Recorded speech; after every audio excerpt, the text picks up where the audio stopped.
As the world was preparing to fully reopen borders and the economies, a new COVID-19 variant called Omicron, first announced by South Africa, hit countries. Health experts say the highly mutated variant could change the course of the pandemic and frustrate efforts to reopen economies. Already, most African travelers, mostly those from Southern Africa, have been locked out by the West. So what implications will this have on African health and economic systems? Today we have a three-member panel that is going to help us break down this. We have Dr. Tiano Bald, Incident Manager for COVID-19 Emergency Response at the World Health Organization's Regional Office for Africa. We also have Dr. Uri Mbonye, a Rwandan molecular biologist and a researcher at Case Western University in the United States. We also have on board Zemedene Negatu, an economist and global chairman for Fairfax, a private equity firm. Welcome to CNBC Africa Special. My name is Julius Bismongo. So let's dive straight into our conversation. I'll start with you, Dr. Tiano. What do we currently know about the new variant in terms of origin, in terms of the spread and severity?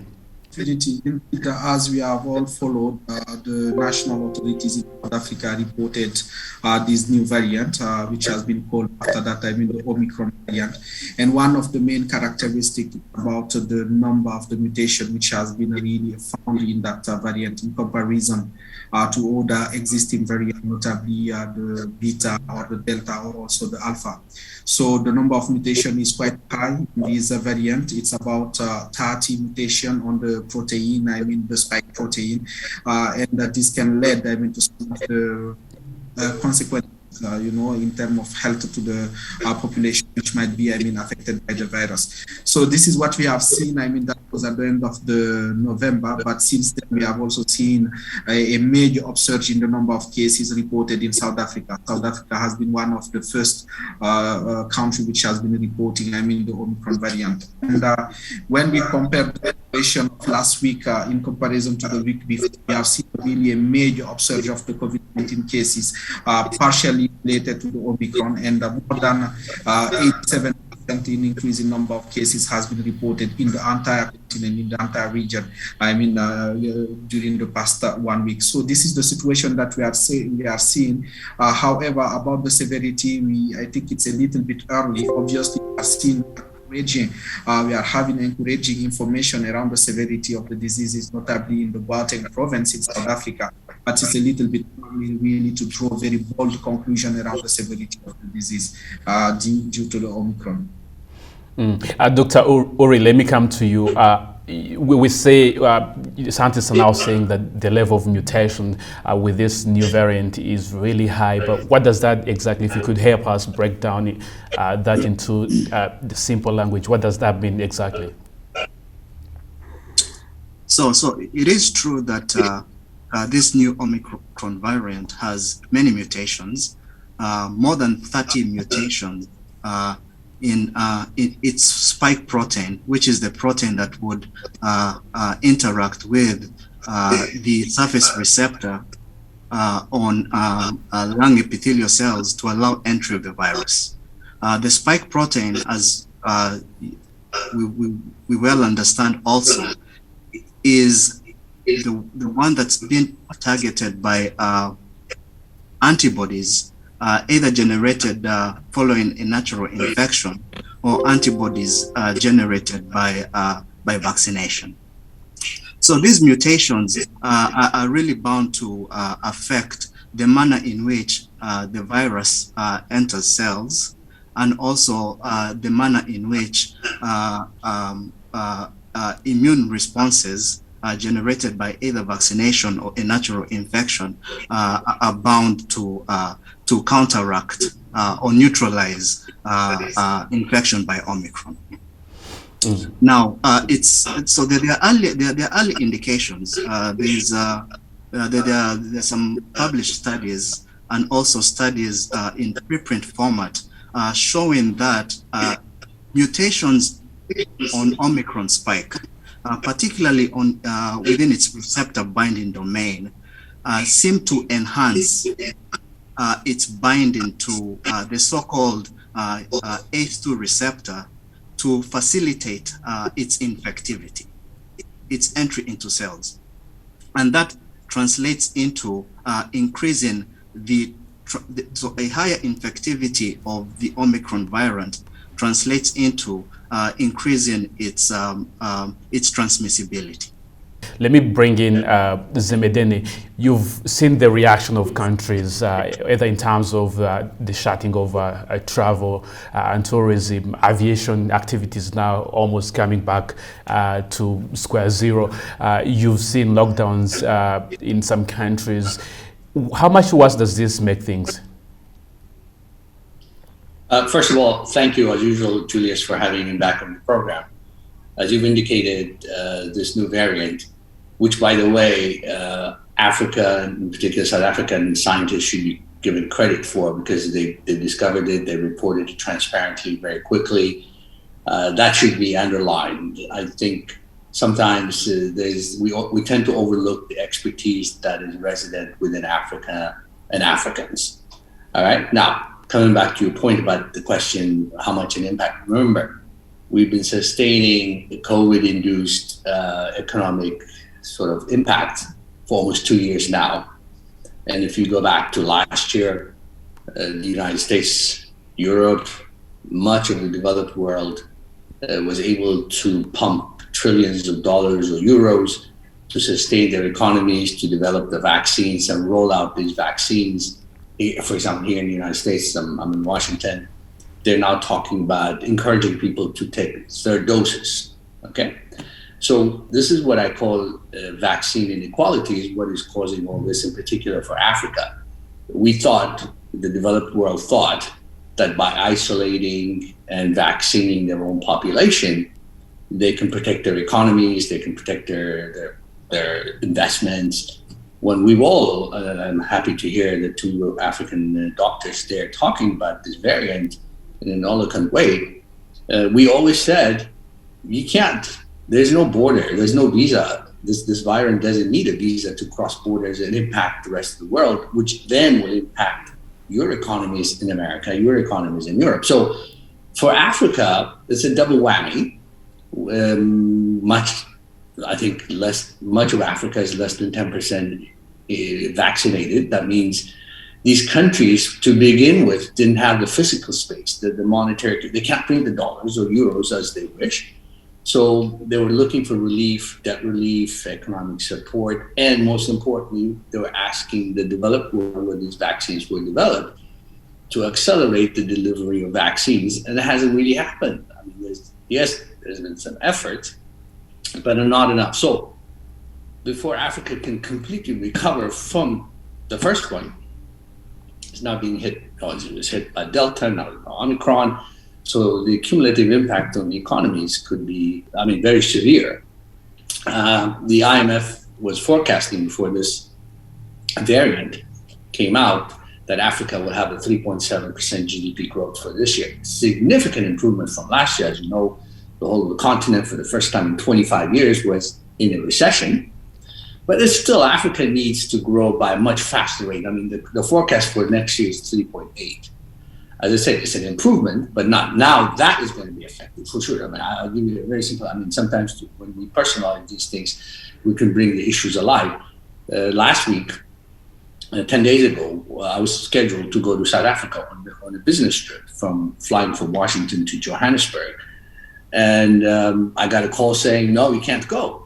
I said, why? Because we have this new variant in South Africa. Multiply that. So I canceled my trip. Multiply that by the hundreds of thousands, by the millions, tourists, business people who've been affected. I say unfairly.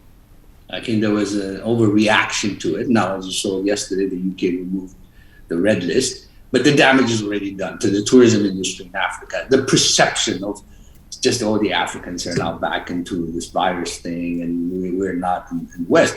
It's affecting Africa's economies. It affects investment sentiment, which is starting to increase. As I said, growth was supposed to be. Look, positive things were happening on the economic front. Commodity prices have gone up, the demand for what Africa exports.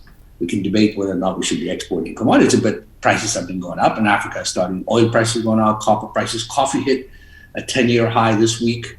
And yet, this virus, because of inactions in the West, just isolating their economies and their people is now going to have a very significant impact on Africa unless it's arrested and addressed properly through fiscal space. Most African governments don't have the flexibility yet. I mean, they were just trying to recover from last year. Now they're being hit with this, and I don't think this is the way we should approach it. We should look at it. We're in it together. Our economies cannot be isolated, disintegrated. As you said, you mentioned the airline industry, something we do a lot, we know a lot about. Even British Airways is now looking for a bailout again. But African governments cannot bail out their airlines because they don't have the financial capacity. So the world needs to look at it not as an African-originated Omicron affecting the rest of the world, so we'll shelter our economies. No, we will help Africa. We will support our partners, and what's good for Africa is good for the rest of the world. That kind of mindset, huge financial flow to support these things is needed, in my opinion. As Medina, we'll come back to that. I'll ask you about the conversations that probably African countries should be having just to make sure that we move up the ladder. But Dr. Uri, giving credit where it is due, South Africa first announced or identified this virus through what scientists yourself are calling genomic sequencing. But we've seen other countries, especially in Africa, that haven't detected the new Omicron variant. Does that mean, either they don't have the capacity to do genomic sequencing? And what kind of threat does that, pose to the healthcare systems? Yes, and this is, once again, to reiterate what one of my panelists has indicated, is a very commendable effort on the part of South Africa to be able to,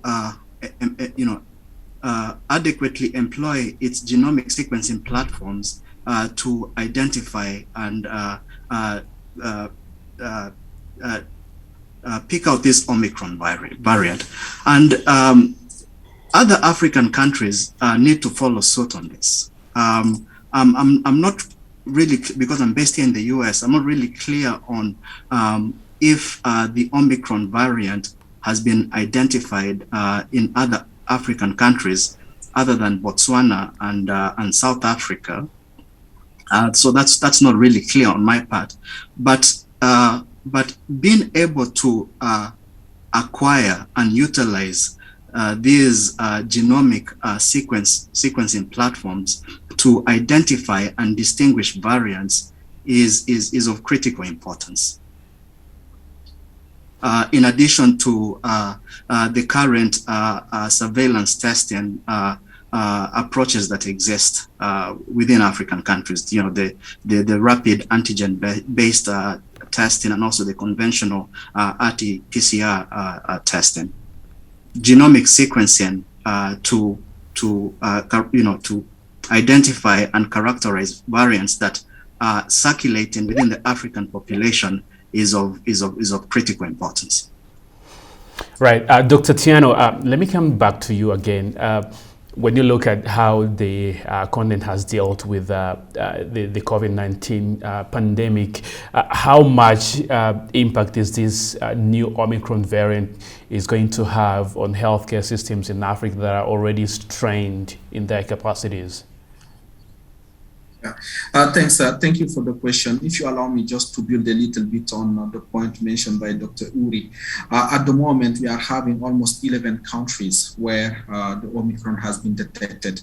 And these capacities for detecting the Omicron is just growing. And at the World Health Organization here, a lot of effort has been conducted, really for trying to help all of the African countries in close collaboration with the Africa CDC for reinforcing the genomic sequencing capacities in all of these countries, either through trainings, capacity building, procurement of machines, all of the equipment, the reagents, for helping the country. So just to give you an element, like when those first cases were reported, in South Africa at the end of November, the WHO raised a kind of really technical guidance, for trying how to calibrate the machines, for really trying to detect some kind of abnormalities which might be linked to to the Omicron. So this work has been initiated since the beginning of the pandemic but we really need to accelerate it. And we are taking advantage of some of the regional also, laboratories, like when you take, say, in West Africa, when you take like the IP Dakar, the Institut Pasteur of Dakar, you are having many other countries we are supporting, the WHO is supporting those countries for the shipment of the samples into those laboratories in order to detect any new cases. It's the same thing for the laboratory in Kenya, the Cambridge laboratory, or also, some of them in South Africa. So there is this kind of regionalization, solidarity, which is happening currently amongst African countries. And I truly think that we might need to have a closer look at the response, actions which are ongoing in this region. And one might say that, yes, the figures that we are seeing, do not really reflect the realities. Definitely, the health information system are not perfect anywhere, but definitely in Africa, they are most challenged. But at the meantime, we can also notice, that the number of deaths, the perception, anecdotal, images and pictures of really overwhelmed hospitals and cemeteries, we have not seen that in Africa. So there might be something there, that we try to understand, to contextualize. And just to finish on this point, Africa is a wide continent. So what is happening currently in South Africa might be very different of what is happening in Central Africa or also in West Africa. And each of in these areas, countries has been trying to adapt their response interventions. And to come now to the consequences on the health system, I think there is an important point that we have also to take into consideration. The demography in Africa. We are having quite a younger population. With a related limited number or proportion of comorbidities, related to hypertension or diabetes. So therefore, I think the impact definitely is coming at the community level, because when we did the seroprevalence studies, to know how many people in some countries have been in contact with this virus, either maybe through the vaccination or through the natural infection, we saw quite a high proportion. So people have been in contact with the virus, but probably they have not been really having major or severe complication or severe illness. So this is the situation in Africa, but definitely is having a major toll on the health system, because a lot of resources have been currently targeted, for responding to the COVID-19 for the past 2 years. And this might have consequences in terms of primary healthcare services, in terms of infection of the healthcare workers. So, but definitely having a kind of comprehensive view, and I agree with the other panelists mentioning this global solidarity that we've been mentioning. Those are not empty words, but for a situation like this, we cannot have a kind of isolated solution. We really need to come on the table to have scientific evidences, and therefore, to take the most appropriate actions for responding more holistically to this situation. Just curious question. From the beginning, researchers like yourself have been doing research to understand the virus. Does it seem like you have a significant understanding of what the COVID-19 virus is? Once again, my research focus lies with HIV. I do a little bit of COVID research, but we've seen since the start of the pandemic that most importantly, this SARS-CoV-2 virus evolves, and we've seen the cropping up of multiple variants, about 5 major variants of concern so far, including Omicron. The good thing is the 4 previous variants, including Delta, have largely, so with vaccination, we've largely been able to counteract the ability of these 4 previous major COVID-2 variants to cause severe disease and hospitalization. Now, on the other hand, the question becomes, with the new Omicron variant, what will the efficacy be with our current vaccines in counteracting Omicron? And it seems that so the studies that are coming out are showing that this Omicron variant seems to be able to evade immunity conferred by vaccines, and also seems to be able to evade immunity conferred by natural infection, based on primarily and possibly due to the multiple mutations that it has on its spike protein. Now, the good news is preliminary anecdotal clinical evidence indicates that Omicron doesn't present any worse than its predecessor variants. So the symptoms presented by patients infected with Omicron are not any worse than symptoms observed with in patients infected with the previous variants. So that's the good news. That despite concerns that it has many mutations, it may not cause any more severe disease than any of the previous 4 variants. And once again, this SARS-CoV-2 virus appears to be evolving in such a way that its infectivity and transmissibility is being enhanced, but it doesn't favor its evolution to cause any more severe disease than we are already familiar with. Zamedene, let me bring you in the conversation. I think before, over time, we had seen countries starting to have conversation around the post-COVID situation. But now you have countries that haven't even vaccinated 10% of their population. Probably looking at the numbers from World Health Organization, I think more than 40 countries haven't vaccinated at least 10% of their population. Now, the Omicron variant seems to make things worse. What kind of conversation or priorities do you think economies or African economies should be focusing on? Right. So one of the suggestions that I have and others we've been having conversation with, accelerating the economic integration of Africa through the AfCFTA, the African Continental Free Trade Agreement.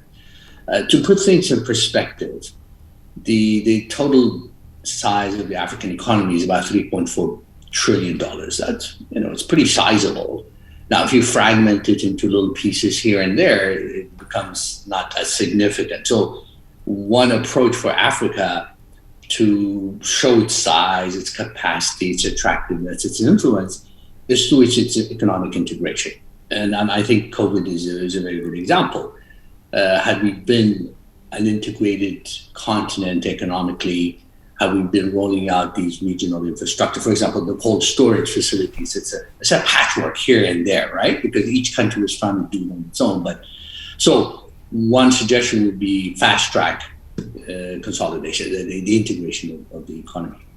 But that is more in the medium to the long term. I think what we are really not talking about is getting over this immediate challenge that Africa is facing. As I said earlier, it was just starting to recover to a 3.7, 3.8 next year growth. Now the tourism industry, especially in Southern Africa, right now is the peak season for tourism and travel, and much of Africa.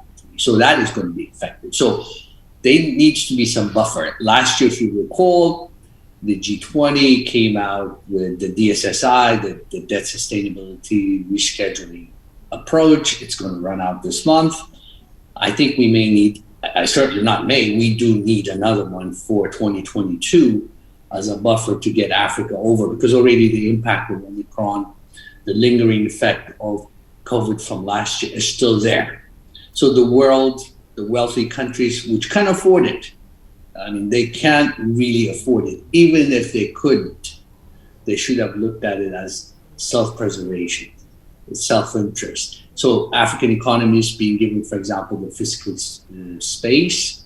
It was good this year. The IMF increased the SDR, and a lot of the wealthy countries did promise to reallocate their portion of the SDR. This is the reserve, the special reserve the IMF has, which was increased by $650 billion in here just, I think, in August of this year, not far from where I am. It was promised. the US, others have promised that instead of the standard allocation, which would have given 80% of the increase to wealthier countries that don't need it, they did say that they will give, at least on a temporary basis, allocate some of it to Africa. That's good. Those kinds of innovative initiatives need to be fast-tracked so that Africa can overcome the challenges of, by the way, a virus it didn't cause, a virus it didn't spread. And as the doctors were saying here, actually Africa, although the rate of infection, I saw a number today, in 1 week it went up by 83% in Africa, the infection, which is pretty alarming. But it's something that the world has to look at and say, we need to support Africa to support ourselves. So giving them the fiscal space, because they don't, as I said, they can't print the dollar or the euro on their own. And their exports are going to be hit. If the global economy slows down, then the commodities that Africa was exporting, which was prices were increasing, volumes were increasing, will now come down. That means they get hit on the virus, they get hit on exports, they get hit on the limited fiscal budget constraints that these governments have. So that means external support, not shouldn't be seen as charity. It should be seen, as I said, self-preservation, protecting the American and European and the wealthy countries' economies for now. But on the other hand, as Africans, we take responsibility and we say we fast-track certain things we've already started, we work together, not this fragmented market.